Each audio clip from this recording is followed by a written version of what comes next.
Yes, students, let's start our discussion with practical today. तो जब बच्चे 11th में आते हैं तो सबसे पहले हमें उन्हें एक्सप्लेन करना होता है माइक्रोस्कोप, जो उनकी आगे की लाइफ है। ठीक है, माइक्रोस्कोप पे ही आपको होल लाइफ ऑफ वर्क करना है, तो उसके सारे पार्ट्स आप ड्रॉ भी करेंगे, ये वर्क पूरा नोट भी करेंगे और मैं आपको एक्सप्लेन भी करूंगी। ठीक है, हम देखेंगे कि किस तरीके से हम अपनी स्लाइड को सेट करते हैं। देखिए, यहाँ आप देख सकते हैं जो माइक्रोस्कोप का ऊपर है, अपर पोर्शन है, उसको ओक्यूलर आईपीस कहते हैं और वो बॉडी ट्यूब से जुड़ा हुआ रहता है। ठीक, और ये उसका कोर्स एडजस्टमेंट है, ये इसके बॉडी पीस को ऊपर और नीचे अपवर्ड डाउनवर्ड मूवमेंट में हेल्प करता है। यहाँ फाइन एडजस्टमेंट, और ये आर्म है, आर्म की हेल्प से माइक्रोस्कोप को होल्ड करते हैं, उठाते हैं to place it here and there. ये इसका रिवॉल्विंग नोज पीस होता है, ये घूम जाता है। इसके अंदर 10x और 45x के जनरली तो 2 ही लेंस लगे हुए होते हैं, अदरवाइज यहाँ पे प्लेस 3 लेंसेज की अवेलेबिलिटी होती है। तो ये 10x यानी 10 गुना बढ़ाता है इमेज को, लो पावर ऑब्जेक्टिव है, और जो 45 गुना बढ़ाता है हाई पावर ऑब्जेक्टिव। ये है स्टेज। स्टेज क्या होती है? जिसके ऊपर स्लाइड रखी जाती है। और ये है स्टेज क्लिप, जिससे हम स्लाइड को रोक देते हैं। यानी अगर हम माइक्रोस्कोप के आर्म पीस से उठा के इसको ऊपर करें, यानी ये बेंट भी हो जाता है ना लाइट को एडजस्ट करने के अकॉर्डिंग, तो स्टेज क्लिप की मदद से अगर हम स्लाइड सेट कर देते हैं तो स्लाइड अपनी जगह से हिलती नहीं है, जहां हमने फिट कर दी वो वहीं रहती है। ठीक, ये स्लाइड है, स्लाइड के ऊपर कवर स्लिप है। ठीक है, और आप कंडेंसर देख सकते हैं नीचे, यानी जो स्टेज के नीचे लगा हुआ है, और इस इंक्लिनेशन जॉइंट और यहाँ पर आपका जो फाइन एडजस्टमेंट है, ये आपके स्टेज को रोटेट कराने में मदद करता है। फोर्स एडजस्टमेंट बॉडी ट्यूब को अपवर्ड डाउनवर्ड मूव कराएगा। फाइन एडजस्टमेंट स्टेज को right and left hand side पे मूव कराएगा। फिर है आपका मिरर, और यहाँ है बेस। ठीक, तो ये हमारा पूरा है माइक्रोस्कोप। देखिए, compound microscope is commonly used in biology laboratories. So the microscope is built around a strong basal foot. Foot दिख रहा है आपको, यानी ये यहाँ जिसके बेस के ऊपर, जिसके ऊपर खड़ा है उसको कह रहे हैं हम वर्टिकल लिम्ब है, जिसको हम इसकी पूरी आर्म और बॉडी ट्यूब कह रहे हैं। ठीक, तो स्क्वायर स्टेज है, ये जो स्टेज थी जहाँ पे स्लाइड रखते हैं। ठीक, तो it is provided with clips, stage के ऊपर क्लिप होते हैं ताकि स्लाइड मूव ना करे, to hold the slide in position. फिर है मूवेबल कॉनकेव मिरर, जो नीचे लिम्ब की तरफ जो यहाँ पर लगा हुआ है, ये कौन सा है? Movable concave mirror. Concave mirror को हम कन्वर्जिंग मिरर भी कहते हैं। ठीक है, देखिए, क्योंकि ये सारी लाइट रेज को एक जगह पे अटैच कर देता है। ठीक, तो अब है movable concave mirror is fixed at lower most part of limb to focus a converging cone of rays at the specimen. सारी रेज को स्पेसिमेन तक जोड़ने में मदद करेगा। फिर है आपका बॉडी ऑफ माइक्रोस्कोप, एक ट्यूब की बनी हुई है। अपर एंड जो है उसके ऊपर ऑक्यूलर लेंस आईपीस लगा हुआ है, जो चेंज हो सकता है उसकी वैल्यूज हायर और लोअर मैग्निफिकेशन पे। लोअर एंड जो है उस पे एक नोज पीस है जिसमें 3 ऑब्जेक्टिव लेंस हैं, low power, high power and oil immersion. ठीक, तो अब हम देखेंगे their magnification ranges from 10x to 100x, इतनी मैग्निफिकेशन के लेंसेज होते हैं ये। और मैग्निफिकेशन पावर को हम कैलकुलेट कर सकते हैं मल्टीप्लाई करके पावर ऑफ आई पीस को और power of I objective lens को, जैसे यहाँ दिखाया हुआ है।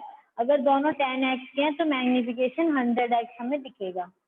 ठीक है, ट्यूब जो होती है माइक्रोस्कोप की वर्टिकली मूवेबल होती है, कॉनकेव और फाइन एडजस्टमेंट स्क्रूज के थ्रू लिम्ब पे।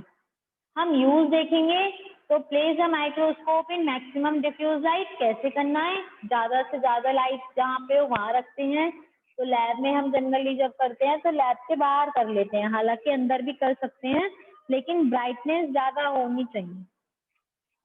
तो डायरेक्ट सनलाइट में अगर आप एक्सपेरिमेंट करेंगे तो वो हमारी आईज के लिए हार्मफुल हो सकता है, तो आप ये कोशिश ना करें कि कॉन्केव लेंस के ऊपर डायरेक्टली सनलाइट सनरेज ले लें। नॉर्दर्न लाइट्स को हम ज़्यादातर यूज करते हैं, यानी अपोजिट साइड से, जो सन से अपोजिट डायरेक्शन से आ रही है। और अगर लाइट सोर्स आर्टिफिशियल है तो वहाँ पे फिल्टर यानी ब्लू कलर की लाइट आप यूज कर सकते हैं, अगर आप लैब के अंदर ट्यूब लाइट वगैरह का यूज कर रहे हैं तो। ठीक है। Adjust the light by turning the mirror towards the source of light. Mirror को हम सोर्स की तरफ एडजस्ट करते हुए कर देते हैं सेट, और कंडेंसर को मूव कर लेते हैं। प्रिपेयर्ड स्लाइड को स्टेज के ऊपर रखते हैं और ऑब्जेक्ट वहां पे हमें दिख जाता है। ऑब्जेक्ट और को फोकस करना होता है हमें फोर्स एडजस्टमेंट के थ्रू और फाइन एडजस्टमेंट के थ्रू। ठीक है। ये दोनों एडजस्टमेंट के थ्रू ही हमारा फोकस होगा, जो फिजिक्स में हम फोकस करते हैं, 10th में भी आप लोगों ने पढ़ा था। ठीक है।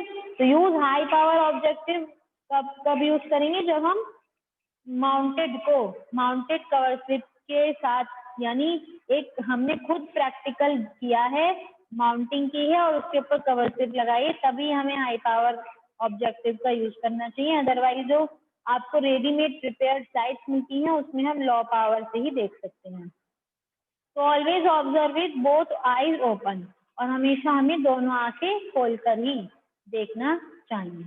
ठीक, ये था हमारा माइक्रोस्कोप के बारे में।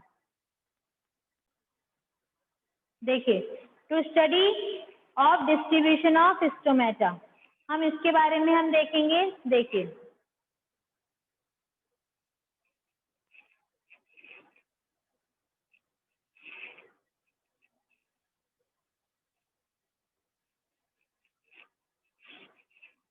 Study of stomatal distribution on leaves. ये हमारी लीव्स होती हैं, इनकी सरफेस पे देखिए स्टोमेटा आप देख सकते हैं, मैग्नीफाई करके दिखाया गया है। ओपन स्टोमेटा है ये इस टाइम।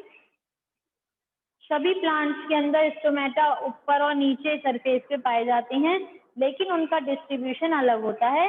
अपर और लोअर सरफेस पे अलग अलग तरीके से अलग अलग नंबर में डिस्ट्रीब्यूट होते हैं।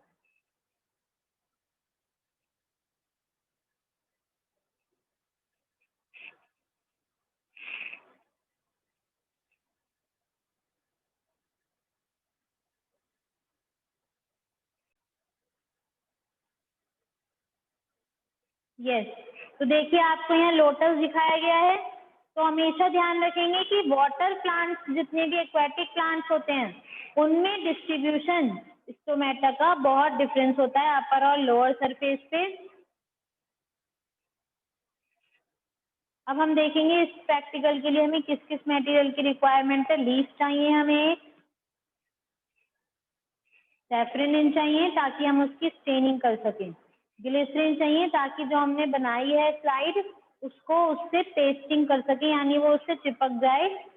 डिस्टिल वाटर उसको वॉश करने के लिए जो हम पील निकालेंगे, और हमें फॉर्सेप्स चाहिए। ठीक, और एक हमें निडल चाहिए, ब्लेड चाहिए, ब्रश, और हमें पेट्री डिश चाहिए। We require slides and cover slip, droppers and a microscope.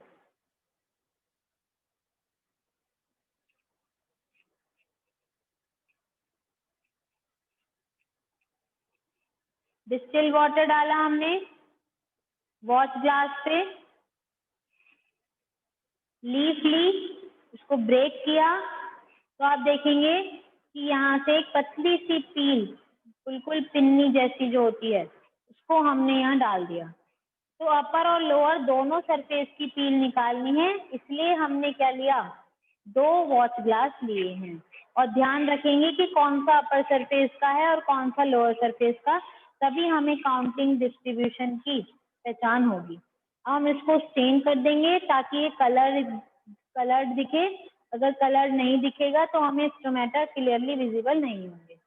अब हम 2 स्लाइड लेके ब्रश की हेल्प से स्टेन्ड इसको पील को स्लाइड पे ट्रांसफर कर लेंगे और ब्लेड से इसको एक प्रॉपर शेप दे देंगे। ठीक है, जैसे स्क्वायर शेप हमने दोनों को दे दी।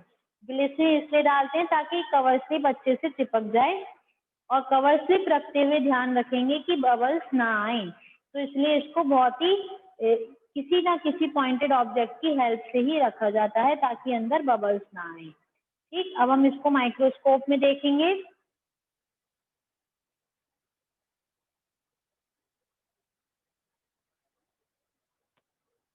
देखिए ये है अपर एपिडर्मिस, तो कितने सुंदर स्टोमेटास दिख रहे हैं। ठीक, अपर एपिडर्मिस पे